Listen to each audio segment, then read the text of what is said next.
เนาะ แชนหาเลยลงช่องยูทูบบอกไปนะ นี่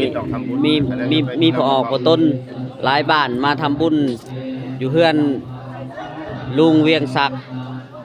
ป้าสีบันทมวง ซิตี้ เป็นเจ้าภาพด้วยอันเฮียโก้ บอกมันได้บุรีก็บอกได้ดีเพราะว่าติ๊กเสียก่อนวัดติ๊กแน่เฮียเป็ดแน่หลายทุกภาคส่วนนี่แหละ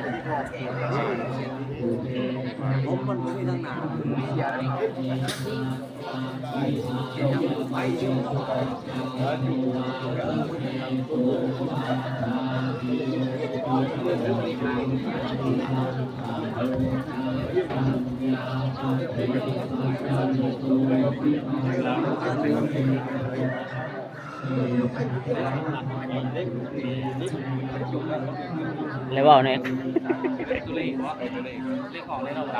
มึงชกคนท้องกันเจ้าบุรีคือบอก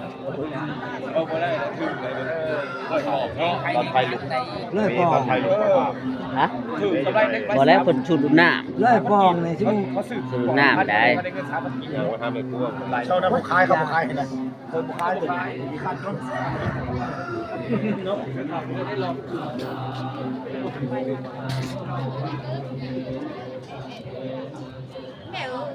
ในครัวเฮาทั้งหลาย อันนี้คือหน้าของบ้านแก้วเพิ่นเนาะเพิ่นเป็นเจ้าภาพอยู่ในงานบุญ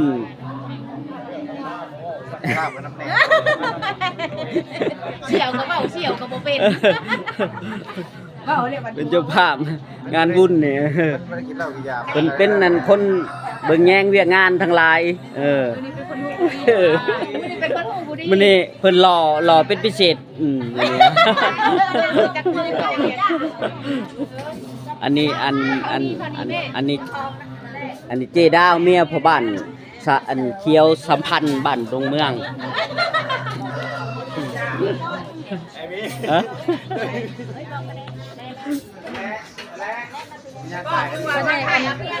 อันนี้โอ้เจน้อยแผนกแม่ครัวนะเจน้อย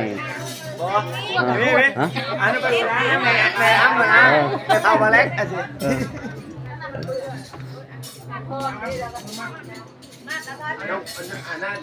เจแวนอันนี้ไม่เท่าเบาไอติมแผนกแม่ครัวเฮาทั้งหลาย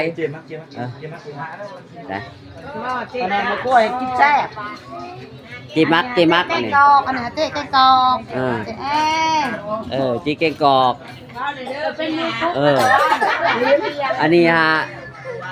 ไม่เท่าอันเบาเล็กจีแหลน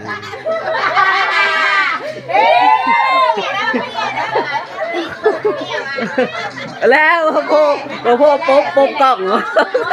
โอ้ปุ๊บกล้องไม่แล้วมากล้องในลูกโอ้ยจะงานจะยังตาโลใช่เอาแต่เมียเองยาก็คนลูกเมื่อไรเซิร์ฟกันนะแล้วใช่พี่โอ้ทางแม่เนี่ยเขา